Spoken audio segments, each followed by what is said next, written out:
Neil Roderick is a convicted sex offender, registered sex offender, sexual abuse and sexual conduct with a minor. The evidence that child sexual abuse is a continuing problem in our society is everywhere.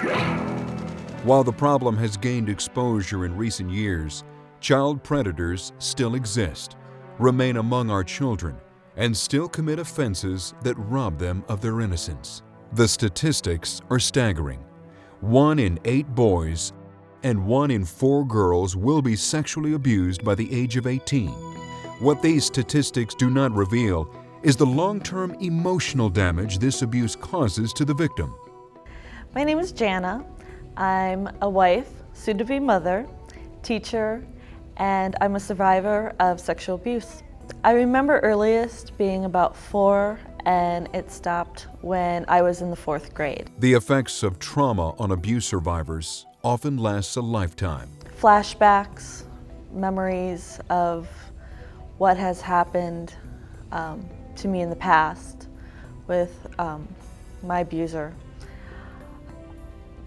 Having a hard time just dealing with some parts of my life, with my husband. Depression has been a big part. Jana is not alone. In Arizona, a child is abused or neglected every hour. Bishop Thomas J. Olmsted, the Diocese of Phoenix. All children are created in God's image and likeness. They deserve our love and respect, and they deserve to have their dignity safeguarded. A child's safety is our responsibility since they have been entrusted to us.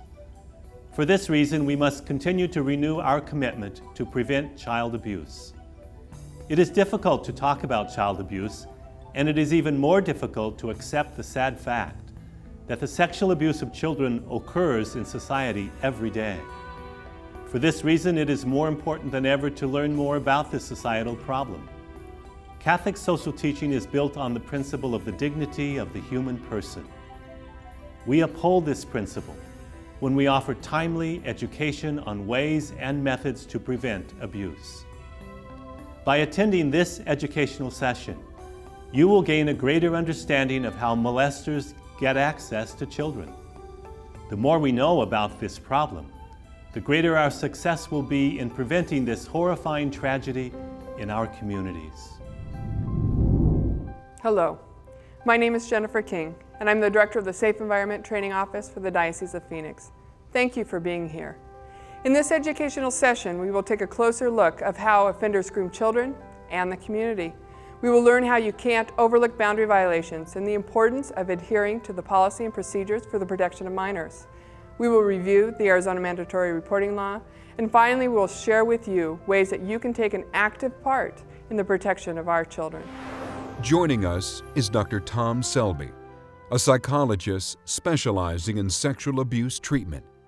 He has directly worked with more than 1,500 sex offenders over the last 20 years. I first stepped into working with a prison sex offender treatment group back in 1983, and have been working full-time with sex offenders and interfacing victim and offender treatment since '89. I think the biggest myth is that offenders are the Jeffrey Dahmers and the Ted Bundys. They're strangers whose only goal in life is to get access to our children. Myths that child molestation is usually done in the form of a van driving up, somebody jumping out, grabbing your child off their bicycle and driving away, and you never see the child again. Those happen. They're probably as much as 0.5% to 1% of the child molests in the world.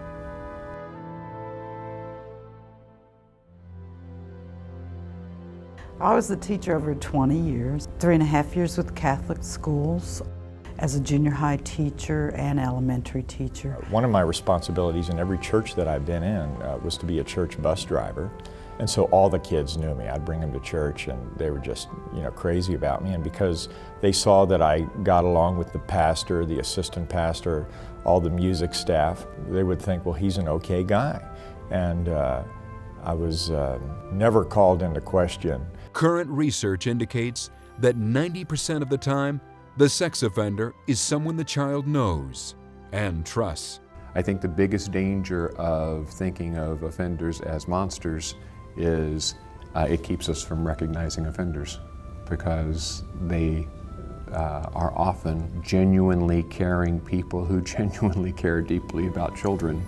Unfortunately, for the offenders, when they are trusted in those roles and left alone with the children, they have this predatory side that comes out. So thinking about them as monsters and not recognizing the fact that they're whole people with a deviant component is our biggest failure in our ability to protect ourselves from that predatory side.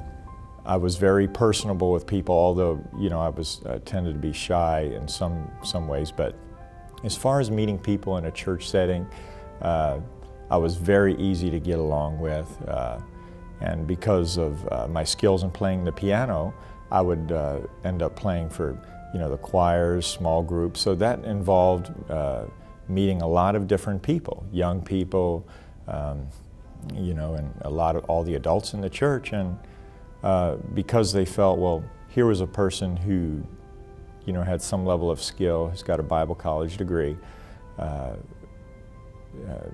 they could let their guard down, and because I was very personable with them, I got along with everybody in the church, and there was nobody in the church that did not know me. Offenders are after emotional relationships as well as after a sexual conquest. The sexual interaction for the majority of child molest offenders is an extension of something that's meeting their emotional needs in a relationship with the child. So consequently, they're looking at children they know. I'd allowed myself to have very inappropriate thoughts about my victim, and which led to even fantasizing about my victim being an adult that is someone that I could be with. Looking for emotional and sexual needs, thinking of him that way when he was 12, 13 years old. But I saw him as an adult, and my warped mind, my warped thinking allowed me to progressively do more and more destructive things. Offenders strategically groom both the victims and the community. Cindy, a convicted sex offender, will share some of the methods she used. I started dressing as if I was a much younger person myself, listening to popular music that they liked, watching movies they liked, trying to keep in touch with my victim as well as all the people that he associated with. And so little by little I became a different person. I really did. I would buy the student more and more expensive gifts, grooming him in that way, his family the same way, and eventually touched him inappropriately. Offenders integrate themselves into a community where they can have access to children. So they'll establish themselves in a legitimate role where the community will feel like they know them, even though they know nothing about them. So when a youth activity comes along that needs some adult chaperones, then they'll volunteer into that type of role too. In some cases, they'll even create special missions that are child-focused, and they may even be in charge of that mission or one of the top volunteers in that area. It's usually not the only thing they do in the church, both because it's not their only interest and also from the predator side, that would be too obvious. So they establish legitimate roles and win the trust of the congregation as a whole. I took advantage of situations when there were no adults present. The ages were about between 5 and 10 years of age. So it's the characteristic is I started off small, and that never becomes enough. It always gets worse until you get caught. And that's how it happened with me. At first, when I started, it was fondling over the clothes. And that's all I did for at least a year, until that did not become satisfactory for me. And then I would go under the clothes but over the underwear, and then eventually I would, fondle underneath their underwear. And that was basically, to a large extent, what I did. And I have about 30 victims that I've done that way. I know that was difficult to watch, but it is important for you to know how offenders gain access to children. This knowledge is crucial so that we are better prepared to act. Offenders are methodical when selecting victims. They systematically gain the comfort of the child, the family, and the community. Now watch as the offenders tell us how they selected and groomed their victims. Offenders will frequently look for the child who seems to be hanging back a little from the pack, the child who may feel a little bit misunderstood or not accepted. And the offender doesn't even have to think a whole lot about that. They often just sort of identify most closely with that child and are drawn to them, and that child turns out to be the easiest for them to groom and prey upon. They would come sit in my lap, give me hugs and kisses all the time. And of course, those were the victims that were easy to choose, who are already prone to needing a lot of affection and attention, and that's how I chose them. They were not aware of any boundaries whatsoever, so when I did start touching them, they never said anything. And those children who I'd start off, very slow with, if they started to feel any bit uncomfortable and would tell me so, then I knew that they already had been instructed on matters like that, or had some matter of self-conscious of what proper boundaries were, and then I left those alone. I never turned my attention toward them again. So it was only the children who did not have a sense of boundaries and who were in need of a lot of attention that I chose. This is why police officers, physicians, and other abuse prevention experts repeatedly tell us it is important for parents to teach their children about their body and the names of their body parts. It didn't just happen overnight, and I just, this was over a 5-year period of time that things, deteriorated like that, where I would take them home and, meet the siblings, meet the parents. I learned where he lived, I learned his community, and I learned to be friendly with the people around him, his relatives, and that.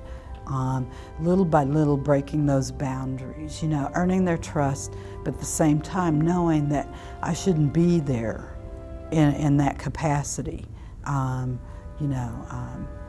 It was overextending school policy for sure. When a person sees a boundary violation and ignores it by failing to tell a supervisor, it puts our children at risk. Offenders often attempt to justify why they are violating policies.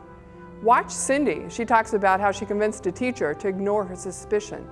And John tells of victimizing a friend's daughters and the friend choosing not to report John's violations. And I think this teacher, she had seen me with the victim's family in my car. She approached me at school and said, I saw you, and questioned, why were you doing that? I manipulated the whole situation.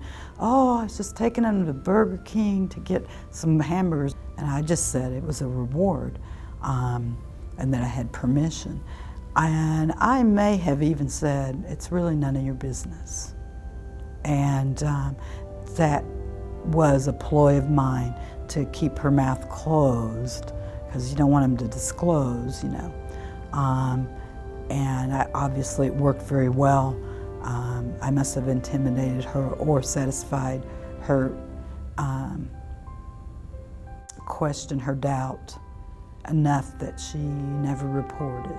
I had a friend of mine in the church, and it was his 2 young daughters that said something to my friend. And so my friend had me not come over his house anymore, but he never told the pastor. I was still working in the bus ministry, you know, working with all those children, and he kept it within himself, and he kind of thought to himself, well, it wasn't that serious. If you know of someone that a child that comes up to you, doesn't matter the age, and they tell you they're being abused, or I tell you of a game, because usually molesters are tricky, or abusers are tricky. They use games, they use fun activities to lure a child in. Listen to them, take them seriously. Even if the molester that you know, and it's usually someone you know, even if they're the nicest person on the face of the planet, and you really have a hard time believing them, believe the child. Within the Diocese of Phoenix policy and procedures for the protection of minors, there is a list of appropriate and inappropriate interactions. While this list is not exhaustive, it provides a solid basis of how adults should interact with children. We must know what this policy says and agree to adhere to it. Offenders want to appear normal, but normal is defined by what the rest of the adults in the population do, the trusted adults. So if the trusted adults are giving hugs in a church setting, if the trusted adults are going off one-on-one with the children in a church setting, then that becomes normal, and that's what the offender will just blend in with that. And the children will learn that that's normal in that setting. Even if they've been to a lecture where they're told it's not okay, if trusted adults are doing it, then that's a rule that can be ignored. So what we're doing in essence when we violate those rules, because we're trustworthy, is we're grooming the children for vulnerability to the offender. We're doing the offender's work for them. If we adhere to everything in the policy, it unites us. If we pick and choose, then we get these Swiss cheese holes, and then it falls apart. So we need a strong foundation for this policy to work, to be united. And it's for the sake of our children. And that's the biggest thing. Hello, I'm Andrew Thomas, Maricopa County Attorney. I join with Bishop Olmsted and the Diocese of Phoenix in their commitment to education regarding abuse prevention and the state's mandatory reporting law. Knowledge and education are critical first steps in the protection of children in our community. The Arizona Mandatory Reporting Law, ARS Section 133620, requires that any person who has the responsibility for the care or treatment of a minor who reasonably believes that a minor has been the victim of physical injury, sexual abuse, or neglect shall immediately report that suspected activity to the police or Child Protective Services. As Catholics, we all have a moral responsibility to protect children. Any adult can report suspected abuse at any time. If you report suspected abuse in good faith, you are immune from criminal prosecution or civil liability unless the report was made with a malicious intent. Child abuse of any type is a horrible crime. Together, through your efforts, the efforts of Bishop Olmsted, the Diocese of Phoenix, and the County Attorney's Office, we will make our community a safer place in which to live. My name is Rachel Mitchell, and I'm the Sex Crimes Bureau Chief for the Maricopa County Attorney's Office. Under the law, a person has to report if they're a mandatory reporter, if they develop a reasonable belief that the child has been or is being victimized physically, sexually, or if the child's being neglected. Basically, what reasonable belief means is that a reasonable person thinks that something might be happening to this child. There's nothing in the law that further defines it really, but a good example might be this. Ask yourself, if you were civilly sued for not reporting this situation, you would have to go in front of a civil jury. That civil jury sits in the position of a reasonable person. They judge what is reasonable.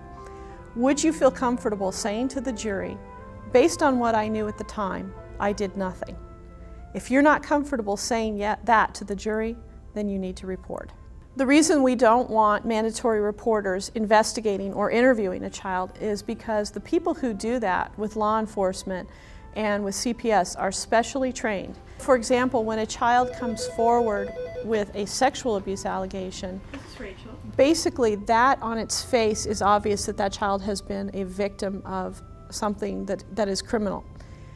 That's why we ask the employees or the mandatory reporters not to ask any further questions. When a child comes forward with physical abuse allegations, we have them ask 4 questions: who, what, when, and where. The reason we have them ask who is because we need to know whether it's safe to send this child home or not. We have them ask where so that we can find out what jurisdiction, what police agency needs to be involved. We ask them what and when because, first of all, we need to know is medical attention necessary immediately, what type of medical attention, what type of investigation needs to be done. And so those 4 questions are appropriate in physical abuse cases. I believe that the Catholic Church has a responsibility to be a leader in the cause for abuse, to rid abuse. We need to keep re-educating ourselves over and over again and say, this is it, no more. In today's session, we've taken another look at the importance of adhering to the policy and procedures for the protection of minors. We've had the opportunity to witness how offenders groom children and communities by violating boundaries. And we further reviewed the Arizona mandatory reporting law. This information will assist us in our goal of keeping children safe. Bishop Thomas J. Olmsted, the Diocese of Phoenix. We must never waver in our commitment to protect the young people entrusted to our care. This is an integral part of our mission. God calls us to ensure that our parishes and schools are safe, and that any children who have been abused get the help that they need. We are making a difference. With your help, boundary violations are being addressed, abuse is being reported to the proper authorities, and all programs are closely supervised. Protecting children is not additional to what we do. This is part and parcel of being Catholic. It is who we are as members of the body of Christ. Thank you for your time and for your readiness to assist us in preventing abuse. May God bless you, and may God keep all children safe.